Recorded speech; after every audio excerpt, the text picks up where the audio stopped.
Okeylah, alhamdulillah. Jadi izinkanlah saya bersiaran dari sini ya. Saya sekarang ni berada di Edinburgh. Sekarang ni kalau waktu di Edinburgh adalah pukul 2 suku petang ya.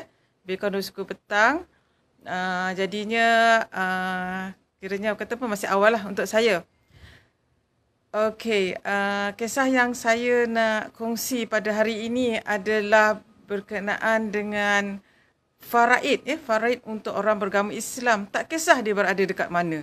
Dia sama je satu undang-undang yang kita gunakan iaitu undang-undang daripada Al-Quran. Sama ada kita berada dekat Malaysia ke, dekat US ke, kat UK ke, Australia ke, tak kisahlah di bumi mana, Alaska ke, tak kisahlah. Ya, hanya satu saja hukum faraid yang kita ikut iaitu hukum daripada Al-Quran. Ya, okey. Pernah ya saya ada seorang kawan ni, dia berkahwin dengan seorang bangsa Algeria ya. Dia kahwin dengan seorang bangsa Algeria dan dia tinggal di Algeria bersama dengan suami dia. Dan dia pernah nyatakan kepada saya bahawa dia kata, Kak, hukum faraid ni betul-betul efektif di sini. Dia kata, apa maknanya? Maknanya dia semasa dia tinggal dengan suami dia di sana, suami dia betul-betul menjaga kebajikan adik-beradik perempuan dia. Maknanya mengikut hukum faraid kan bahagian lelaki kan lebih daripada bahagian perempuan. Jadi tapi datang dengan tanggungjawab. Jadinya si abang ni betul-betul menjaga adik-beradik dia. Ya, adik-beradik perempuan dia. So kawan saya ni cakap faraid really works here. Masa tu dia berada di Algeria. Dia dapat lihatlah bagaimana si abang ni iaitu suami dia menjaga adik-beradik perempuan dia. Ya, suami dia berbangsa Algeria. Orang Islam berbangsa Algeria. So tak kisahlah dekat mana pun kita berada, hukum faraid itu tetap sama. Okey, tapi penceritaan saya hari ini, apa yang saya nak cerita pada malam ini adalah kisah pusaka seorang ahli perniagaan yang berada di Edinburgh ni sendiri. Okey, dia cerita ni saya dapat daripada masa saya sampai airport hari Sabtu lepas, saya telah mengambil satu Uber ya, macam Grab car lah kiranya ya, Uber untuk pergi ke tempat tinggal saya. Jadi kebetulan pemandu Uber itu adalah seorang yang berbangsa Pakistan Islam.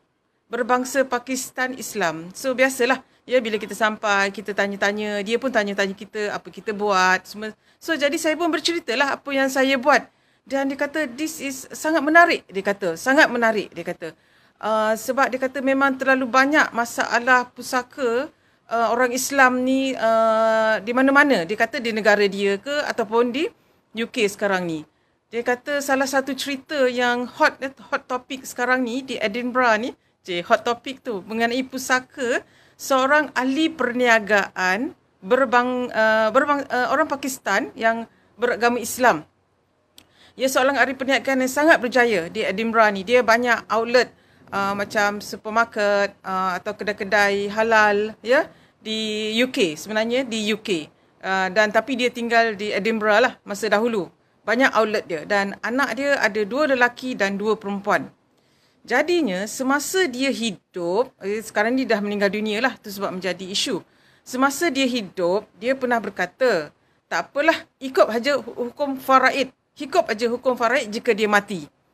So bila dia mati, anak-anak dia, 2 lelaki 2 perempuan ni nak uruskanlah pusaka dia.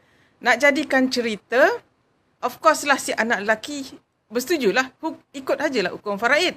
Tetapi si anak perempuan tak nak ikut hukum faraid. Masa bapaknya hidup, dia kata, okey, semua okey. Tetapi bila bapaknya dah mati, dia tak nak ikut hukum faraid. Dia kata nak sama rata. Dia kata nak sama rata. Jadinya bila dah jadi isu macam tu, mereka ni dipanggil. Okay, dipanggil di salah satu masjid di Edinburgh ni untuk counselling oleh imam. Oleh imam yang juga berbangsa Pakistan. Jadinya mereka pun pergilah counselling tu dan si imam ni berkatalah kenalah ikut hukum faraid. Nombor 1 memang seorang Islam, kalau bapa dia tak ada meninggalkan apa-apa wasiat, apa-apa hibah lah orang kata ya, apa-apa dokumen memanglah kena ikut hukum faraid. Ya, maknanya bapa dia tak ada buat hibah. Bapa dia kata since dia tak nak ikut hukum faraid, jadi dia kata dia tak perlu buat apa-apa dokumen. Dia kata sebab saya nak ikut hukum faraid, jadi saya tak perlu buat apa-apa dokumen. Betul lah tu. Betul lah yang bapak dia cakap tu. Tetapi si bapa ni lupa dia berada di mana. Dia berada di mana? Kalau berada di Pakistan atau di negara-negara Islam yang lain, mungkin tak menjadi masalah. Tetapi apabila dia berada di negara yang bukan Islam, majoriti atau tiada mahkamah syariah, ya, dia pun panggil syariah, jadi akan menjadi isu. Jadi apabila si anak perempuan dua orang ni tak bersetuju nak ikut hukum faraid, dia telah mengfailkan urus pusaka ni di civil court. Ya, di civil court dan mengatakan dia nak harta bapanya dibahagikan mengikut civil law di UK. Kalau mengikut hukum civil law di UK, memanglah kalau si bapa mati, anak-anak akan mendapat pembahagian secara sama, sama pembahagian dia. Kalau kata anak dia 4 orang tadi, setiap anak akan mendapat 1/4 seorang.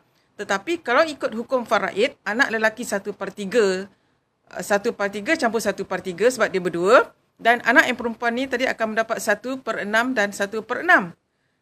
Jadi sekarang ni dah menjadi isu di civil court, dan civil court kemungkinan besar ya, memang itulah cara mereka buat, iaitu jika tiada will ataupun tiada wasiat secara yang non-Muslim selalu buat, mereka akan mengikut pembahagian sama rata dengan anak-anak. Tetapi apakah implikasinya terhadap hukum agama Islam? Mestilah tak boleh kan? Sebab bapaknya pun dah berpesan ikut secara faraid. Dan kalau bapak dia tak pesan pun ikut faraid, memang kena ikut faraid sebab bapaknya tidak ada meninggalkan apa-apa dokumen hibah atau sebagainya yang membolehkan hukum faraid tidak diikut. Ya, jadinya sekarang ni bayangkanlah ya, si anak ni, anak perempuan 2 orang ni akan mengambil bahagian mereka 1/4 seorang, which is adalah salah ya, dan salah dari segi agama Islam. Dan si abang yang 2 orang ni pun tak nak beralah. Mereka tak nak beralah. Jadi sebenarnya kalau nak ikutkan kita, kalau kita adik-beradik, kita pun tak nak adik-beradik kita berdosa kan, mengambil bukan hak mereka. Boleh aja mereka kata okeylah kita bagi sama rata, tetapi bukan di sini. Ya, bukan dalam kes yang inilah, bukan dalam kes yang ini yang mana si abang tu macam tak kisah. Okey, you nak ambil lah, tapi berdosalah. Macam tu lah jadinya. Jadi janganlah ingat mereka tu adik-beradik akan boleh bersepakat ya pada suatu hari nanti. Jadinya elok menjadikan pengajaran yang mana kat mana pun kita berada sebenarnya, ya, buatlah perancangan yang betul. Okay, kalau kata kita nak ikut hukum faraid, buatlah pesanan yang betul ataupun buatlah will yang betul yang diterima oleh negara tersebut.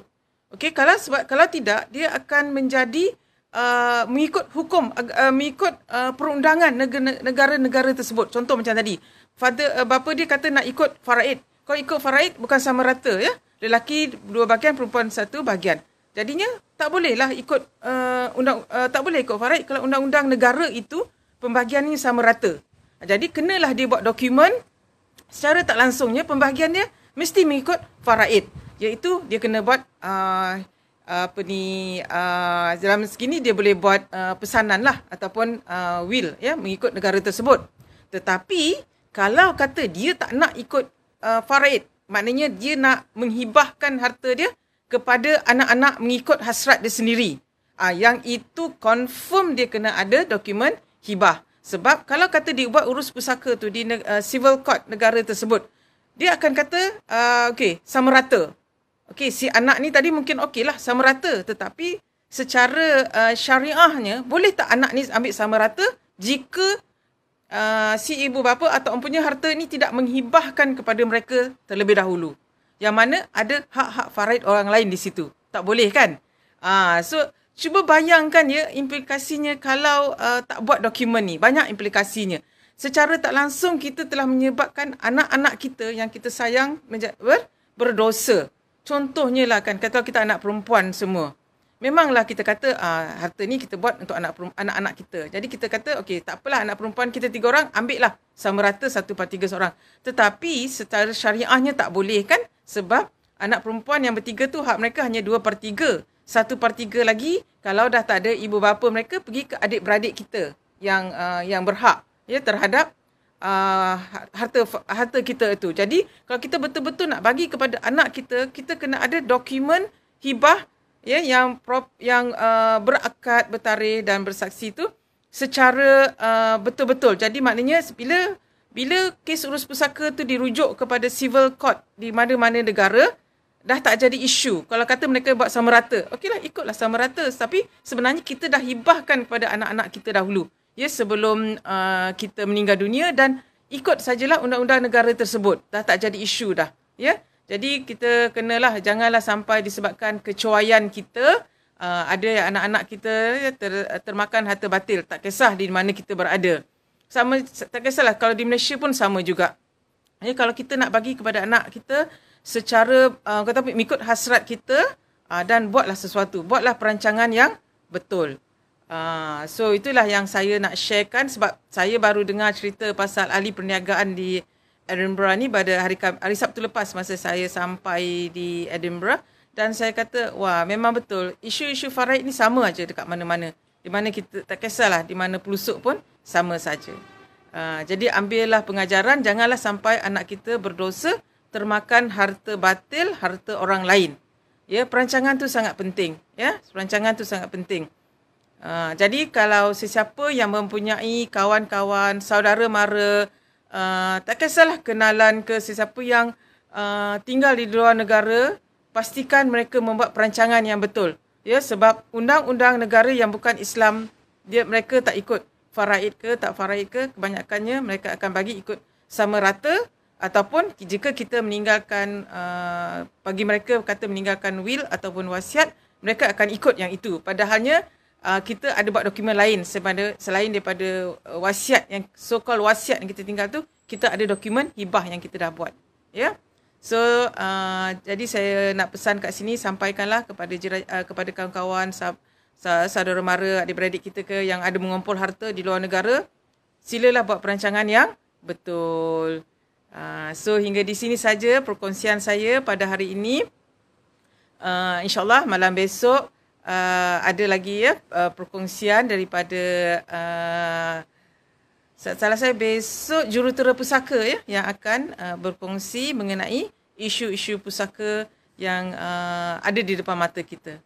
Sehingga di sini sahaja yang saya nak kongsikan, dan insya-Allah ada rezeki kita jumpa lagi minggu hadapan. Ya, Assalamualaikum warahmatullahi wabarakatuh. Jangan lupa share dan like dan join YouTube My Pusaka. Ya, terima kasih. Assalamualaikum warahmatullahi wabarakatuh.